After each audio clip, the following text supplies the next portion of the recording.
Good morning बच्चों। अपना chapter धातु एवं अधातु, इसमें लेक्चर नंबर 6 से स्टार्ट होगा। अपने धातुओं की अम्लों के साथ, जल के साथ, ऑक्सीजन के साथ, अधातुओं के साथ, इनके साथ अभिक्रियाएं पड़ी। अब अपन देखेंगे आयनिक यौगिकों के गुणधर्म।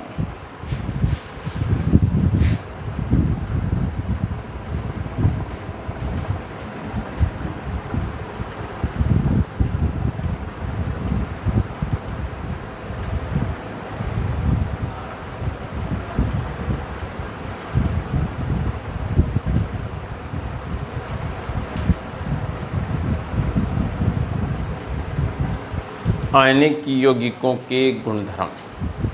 पहला गुणधर्म है भौतिक प्रवृत्ति। भौतिक प्रवृत्ति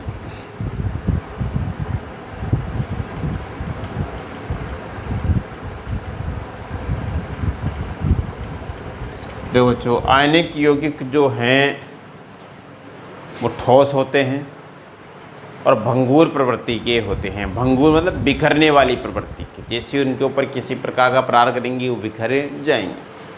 जिससे मोटा नमक आता है, नमक के डले आते हैं, उसको प्रहार करेंगे तो बिखर जाएगा। KCl के दाने बिखर जाएंगे। तो इस प्रकार ये जो हैं भंगुर प्रवृत्ति के होते हैं बच्चों। आयनिक यौगिक भंगुर प्रवृत्ति के होते हैं। आयनिक यौगिक प्रकृति में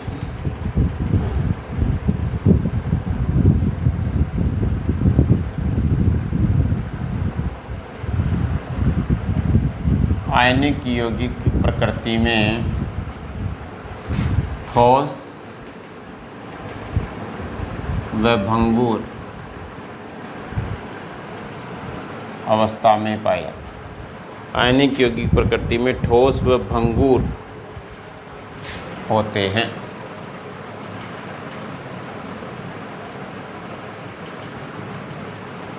क्योंकि ये प्रबल, स्थिर, वैद्युत आकर्षण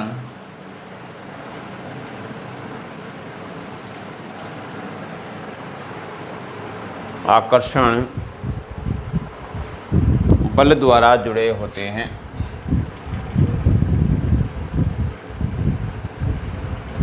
बल द्वारा जुड़े होते हैं। आयनिक यौगिक प्रकृति में ठोस से भंगुर होते हैं क्योंकि ये स्थिर वैद्युत आकर्षण बल द्वारा जुड़े होते हैं। दूसरा पॉइंट है बच्चों गलनांक एवं क्वथनांक।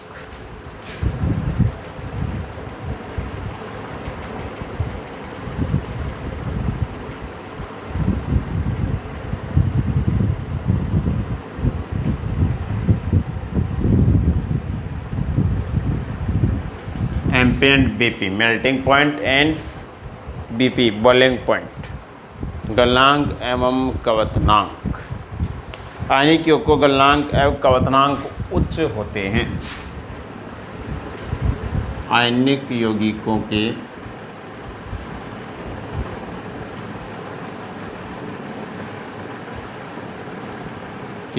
गलनांक व क्वथनांक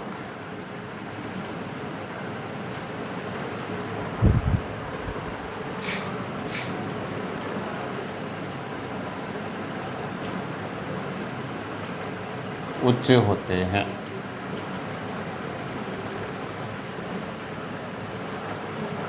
क्योंकि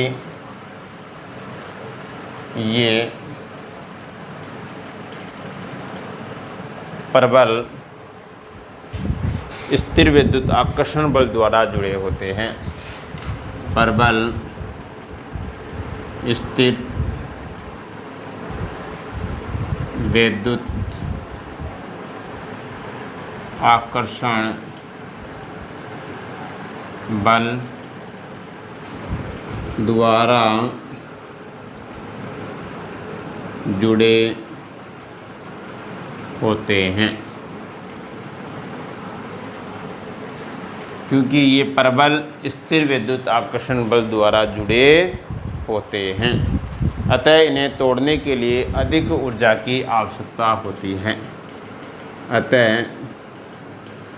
इन्हें तोड़ने के लिए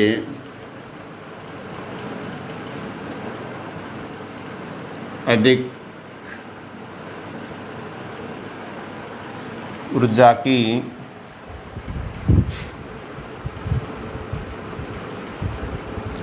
की आवश्यकता होती है।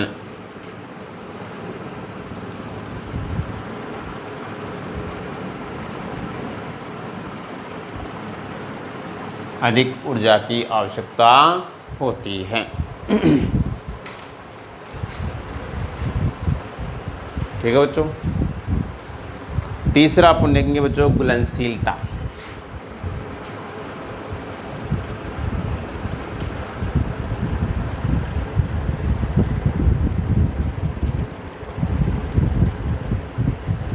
घुलनशीलता आयनिक यौगिक ध्रुवीय विलायकों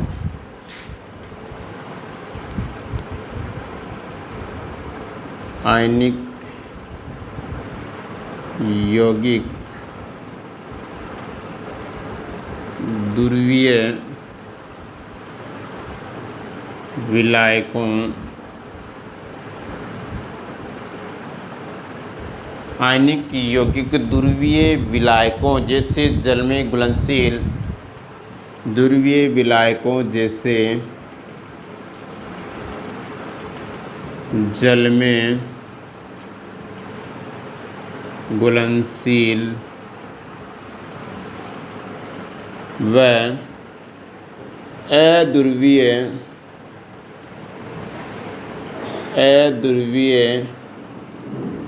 विलायकों जैसे अध्रुवीय विलायकों जैसे केरोसिन, पेट्रोल, ईथर, केरोसिन,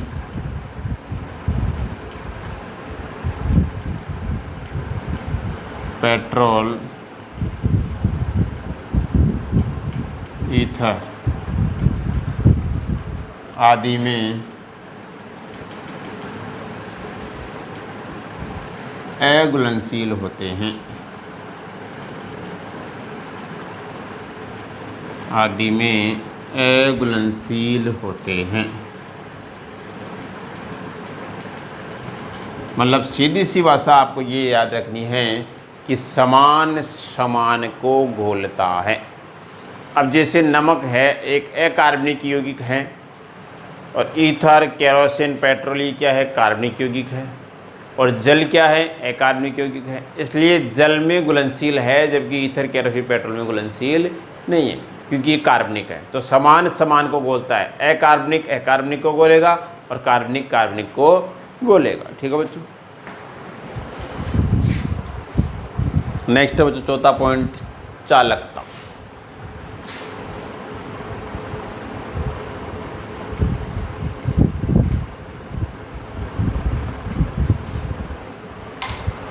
आयनिक यौगिक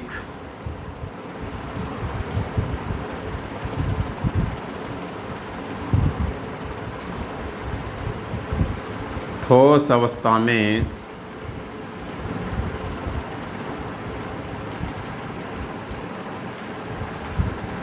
विद्युत के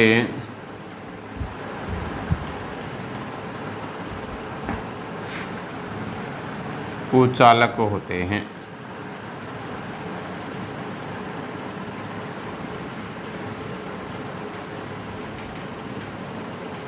आयनिक यौगिक ठोस अवस्था में विद्युत के कुचालक होते हैं एवं गलित अवस्था में विद्युत के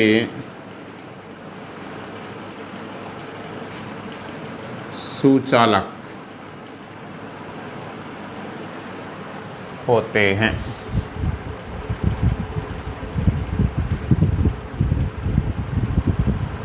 विद्युत के सुचालक होते हैं।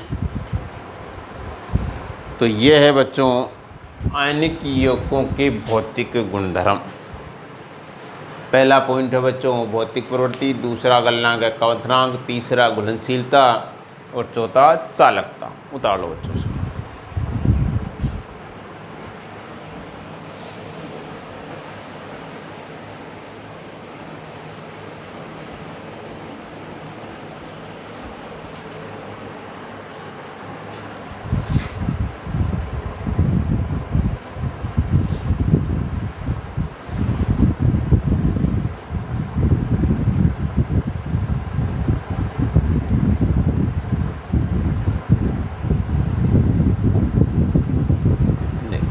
नेक्स्ट अगली नई हेडिंग बच्चों।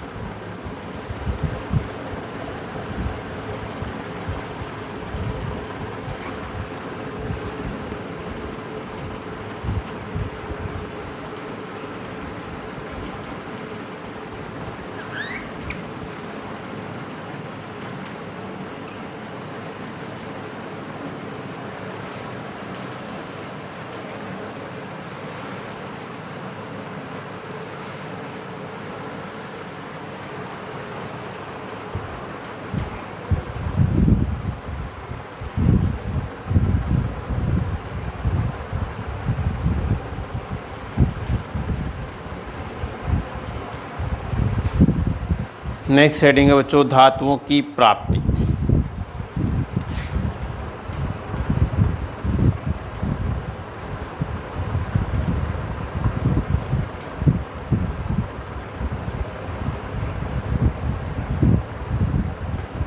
धातुएं कहाँ से प्राप्त होती हैं, किस रूप में प्राप्त होती है, शुद्ध होती है कि अशुद्ध होती है, इन सब चीज़ों के बारे में पढ़ेंगे।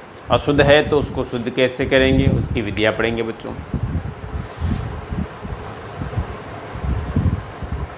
देखो धातु की प्राप्ति सबसे पहले होती है खनिज से। खनिज, अब खनिज क्या होती है, मिट्टी की खुदाई करते वक्त,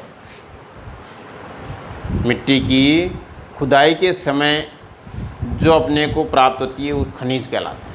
देखो वे धातुएं जो पृथ्वी पर प्राकृतिक रूप से पाई जाती हैं, वे धातुएं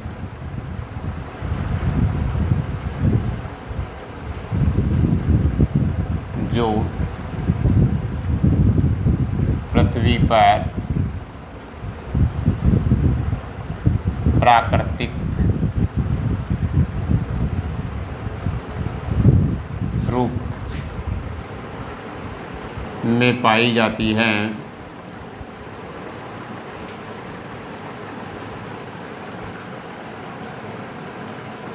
प्राकृतिक रूप से पाई जाती है, प्राकृतिक रूप में पाई जाती है, उन्हें खनन के माध्यम से प्राप्त किया जाता है और जिन्हें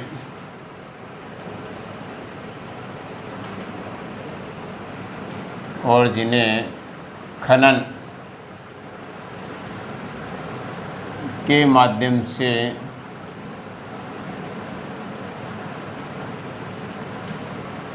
प्राप्त किया जाता है,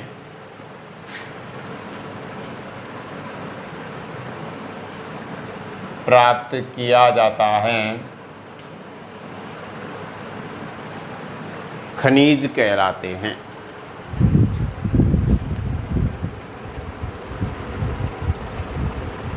खनिज कहलाते हैं।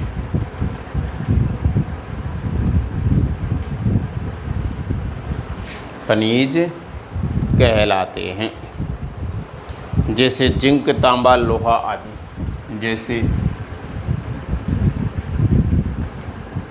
जिंक, तांबा,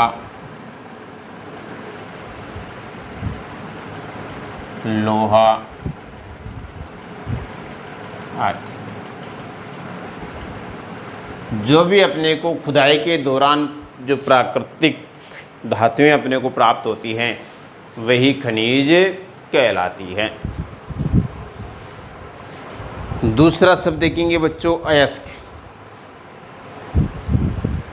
अयस्क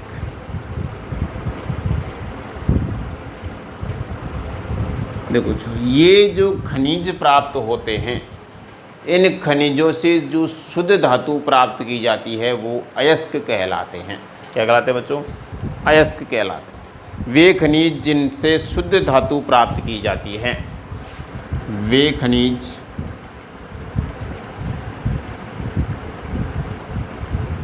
जिनसे शुद्ध धातु प्राप्त की जाती है,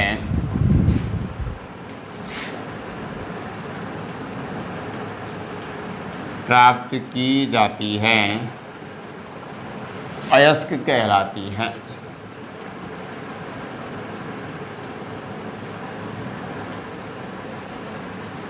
अयस्क कहलाती है। अयस्क शुद्ध धातु नहीं है, लेकिन खनिज ही है। लेकिन खनिज का वह हिस्सा जिससे धातु प्राप्त की जाती है शुद्ध, वह क्या कहलाएगा? अयस्क कहलाएगा। नेक्स्ट है बच्चों, अयस्क को शुद्ध धातु निम्न चरणों से प्राप्त करते हैं। अयस्क से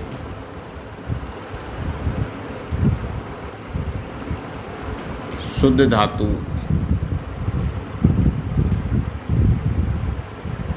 निम्न चरणों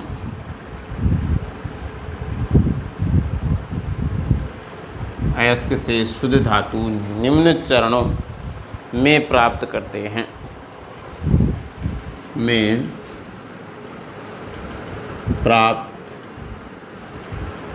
हैं, इसकी सारणी बनाता हूँ बच्चों। अयस्क का सांद्रण,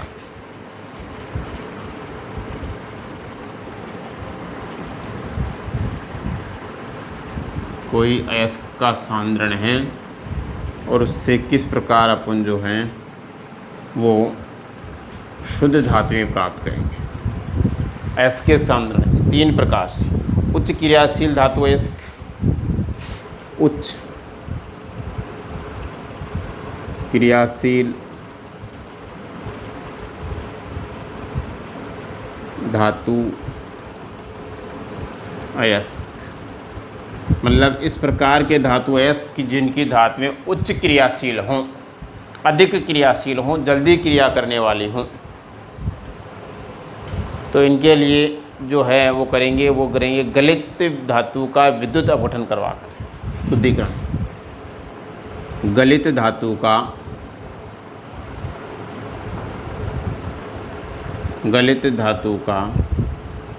विद्युत अपघटन करवाकर, और जब गलित धातु का विद्युत अपघटन हो जाएगा तो प्राप्त हो जाएगी शुद्ध धातु। क्या प्राप्त हो जाएगी बच्चों? शुद्ध धातु। दूसरा अपन देखेंगे मध्यम क्रियाशील धातु अयस्क। मध्यम क्रियाशील धातु अयस्क, मध्यम क्रियाशील धातु अयस्क,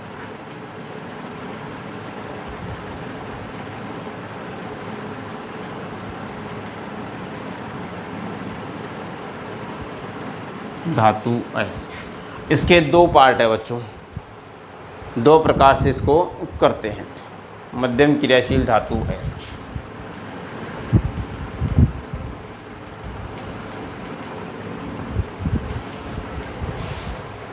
सल्फाइड अयस्क और कार्बोनेट अयस्क। सल्फाइड अयस्क, कार्बोनेट अयस्क।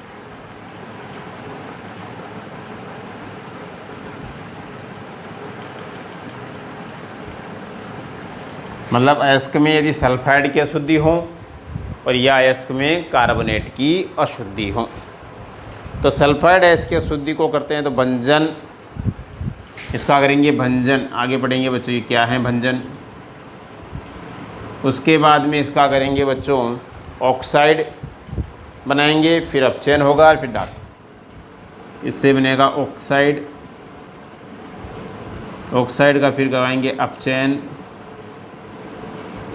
और फिर अपचयन से बनेगी बच्चों धातु। ठीक है बच्चों।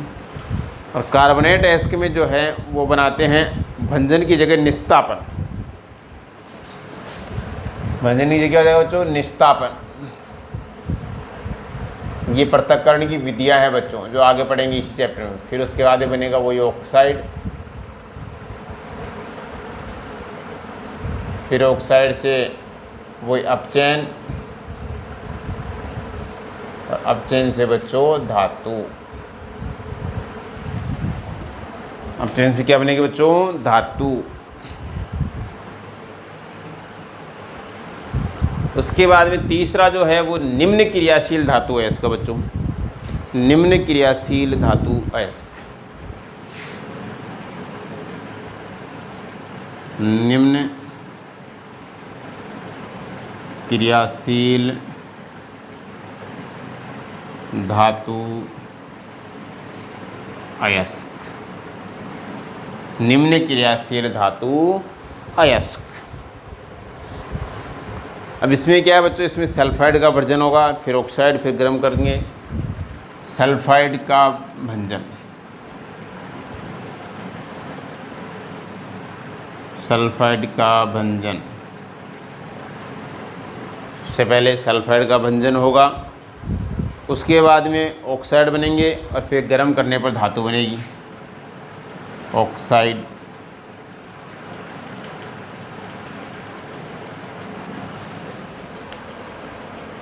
फिर गर्म करेंगे, गर्म करने पर और फिर बनेगी बच्चों धातु, धातु प्राप्त। ठीक है बच्चों। तो इस प्रकार ये चीज़ें जो हैं वो अपने को पढ़नी हैं। उतार लो बच्चों।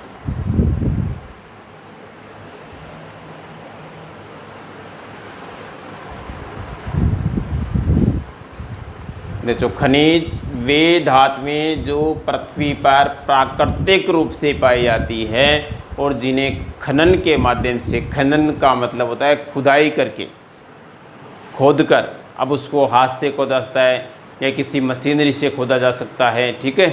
तो खनन के माध्यम से उसे प्राप्त किया जाता है तो वो खनिज कहलाते हैं। जैसे लोहे को, चांदी को, सोना को, तांबा को, जस्ता, जिंक, ये सब कहाँ से प्राप्त होती है अपने को? प्राकृतिक रूप से भूमि में दबे हुए प्राप्त होते हैं, जिन्हें खनन के माध्यम से निकाला जाता है। अयस्क वे खनिज जिससे शुद्ध धातु प्राप्त होती है। खनिज ही हैं लेकिन ऐसे खनिज जिससे जो धातु प्राप्त है, जैसे लोहे का खनिज, तांबे का खनिज, तो वो कहलाएगा अयस्क। तो शुद्ध धातु प्राप्त की जाती है, अयस्क कहलाता है।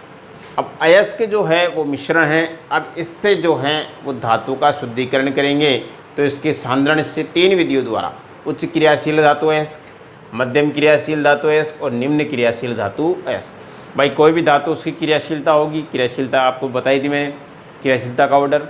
तो जिसकी जितनी ज़्यादा क्रियाशील होगी उतना ज़्यादा प्रभाव होगा। तो पहले उच्च क्रियाशील का यदि अपन सांद्रण करें, पृथक्करण करें, तो उस क्रियाशील धातु वाले अयस्क का क्या करेंगे, गलित धातु का विद्युत अपघटन करवाएंगे पहले उसका, फिर विद्युत अपघटन करवा कर क्या प्राप्त होगा, उससे अपने को शुद्ध धातु प्राप्त होगी। फिर मध्यम क्रियाशील धातु अयस्क। मध्यम क्रियाशील धातु अयस्क में 2 प्रकार के अयस्क ले रहे हैं, एक सल्फाइड अयस्क ले रहे हैं और एक कार्बोनेट अयस्क ले रहे हैं। सल्फाइड अयस्क के निष्कर्षण या शुद्धिकरण के लिए भंजन आसन का प्रयोग करेंगे और इसके लिए निस्तापन विधि का प्रयोग करेंगे। फिर वही ऑक्साइड होगा, ऑक्साइड से अपचयन करवाएंगे, अपचयन करवाने पर धातु प्राप्त होगी। इसमें वही ऑक्साइड बनेगा, ऑक्साइड का अपचयन करवाएंगे और अपचयन से क्या बनेगी, धातु प्राप्त होगी। फिर है निम्न क्रियाशील धातु अयस्क, सबसे कम क्रियाशील, जो किसी के साथ क्रिया नहीं करना चाहता, उसमें सबसे पहले सल्फाइडों का भंजन करवाएंगे। सल्फाइडों के भंजन से ऑक्साइड बनेंगे। फिर ऑक्साइड को गर्म करने से क्या प्राप्त होगी, अपने को धातु प्राप्त होगी। ठीक है बच्चों। नेक्स्ट देखते हैं बच्चों आगे।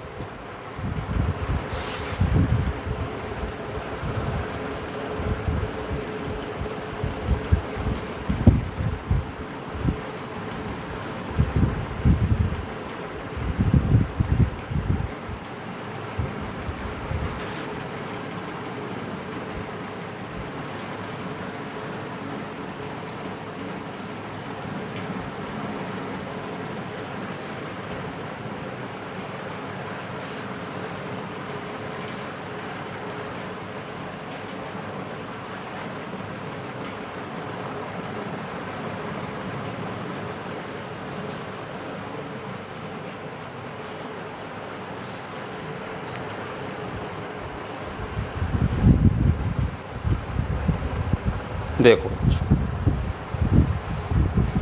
धातु क्रम, इसी में पढ़ रहे हैं बच्चों, धातु क्रम। धातु क्रम क्या है बच्चों? अयस्कों से शुद्ध धातु प्राप्त करने के क्रम को धातु क्रम या धातु निष्कर्षण कह सकते हैं। अयस्कों से शुद्ध धातु प्राप्त करने के क्रम को धातु क्रम या धातु निष्कर्षण या अयस्क सांद्रण कहते हैं। ठीक है बच्चों, तो अयस्क से शुद्ध धातु प्राप्त करने,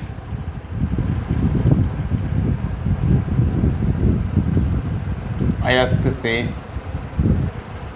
शुद्ध धातु प्राप्त करने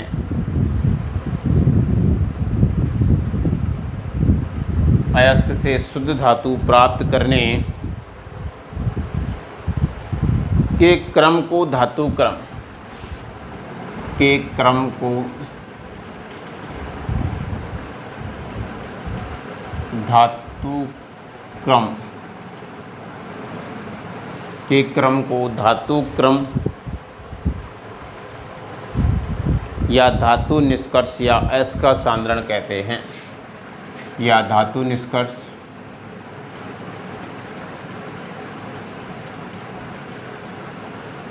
धातु निष्कर्षण या अयस्क का सांद्रण।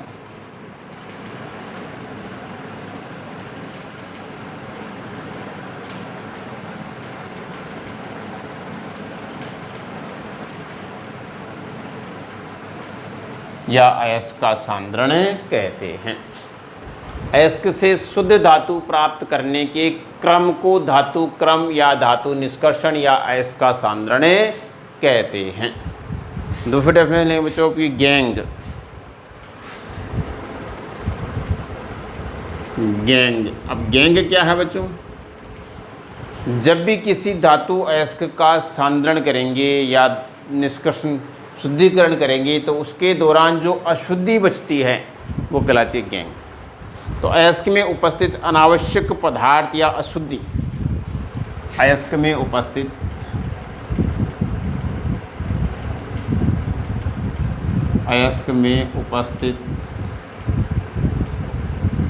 अनावश्यक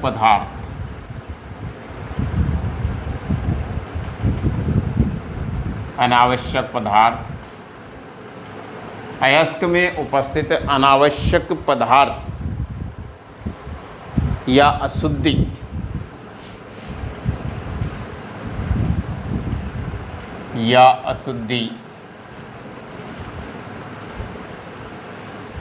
गैंग कहलाती है।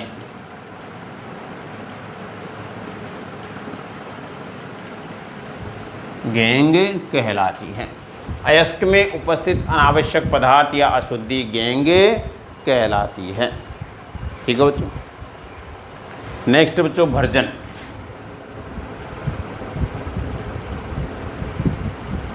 भर्जन या इसको भंजन भी कह सकते हैं, भर्जन। ठीक है बच्चों। तो सल्फाइड अयस्कों को वायु के आधिक्य में, सल्फाइड अयस्कों को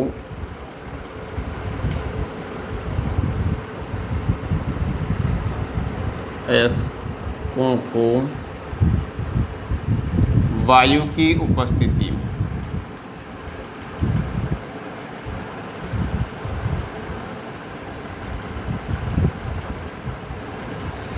सल्फाइड अयस्कों को वायु की उपस्थिति में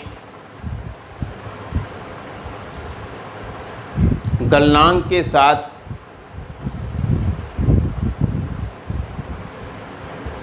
वायु की उपस्थिति में कोष्ठक में आधिक्य कर लेते हैं वायु का।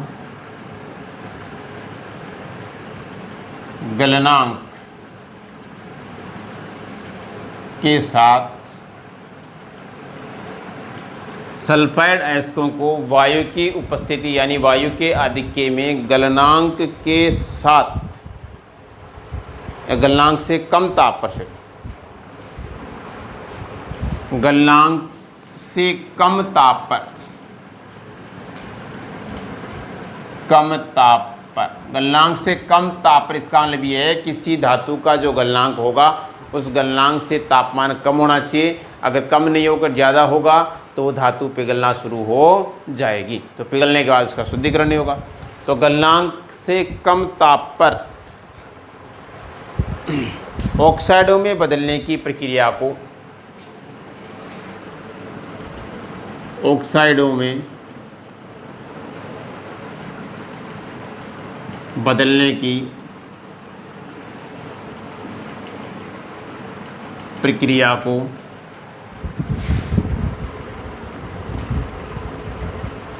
को भर्जन कहा जाता है। भर्जन कहा जाता है। ठीक है बच्चों। सल्फाइड अयस्कों को वायु के आधिक्य में गलनांक ताप से कम ताप पर गर्म करने पर या गर्म करके ऑक्साइडों में बदलने की प्रक्रिया को भर्जन कहा जाता है। दूसरा है बच्चों निस्तापन।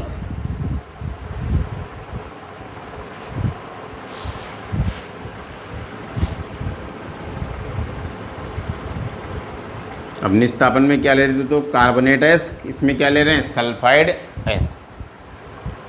तो कार्बोनेट अयस्कों को वायु की सीमित मात्रा में, कार्बोनेट अयस्कों को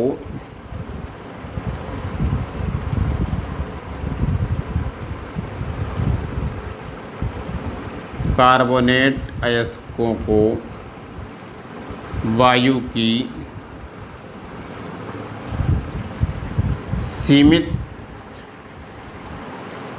मात्रा, कार्बोनेट अयस्कों को वायु की सीमित मात्रा में अधिक ताप पर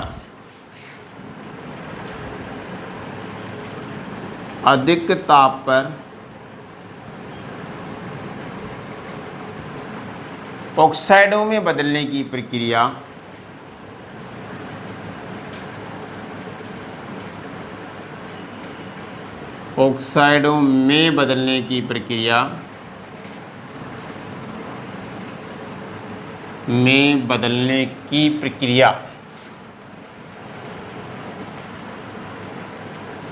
निस्तापन कहलाती है।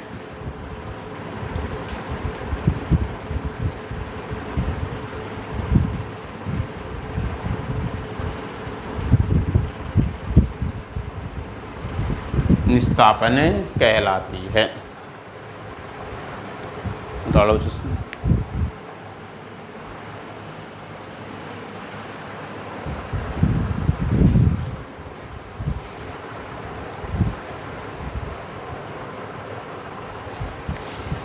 नेक्स्ट एनोड पंख। देखो बच्चों, एनोड पंख क्या है? विद्युत अपघटनीय विधि में एनोड के नीचे उपस्थित अशुद्धियाँ, विद्युत अपघटनीय विधि में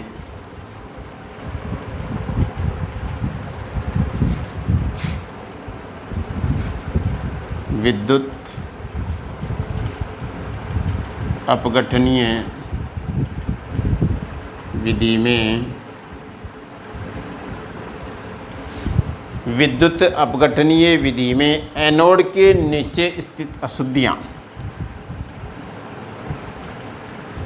एनोड के नीचे स्थित अशुद्धियाँ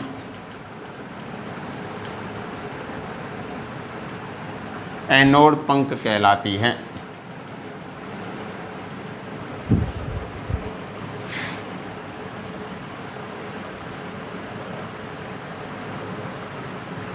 एनोड पंख कहलाती है। ठीक है बच्चों, आज के लिए इतना ही। नेक्स्ट अगले वीडियो में देखते हैं बच्चों सक्रियता श्रेणी के आधार पर आने वाली धातुओं का निष्कर्ष। ओके बच्चों, धन्यवाद।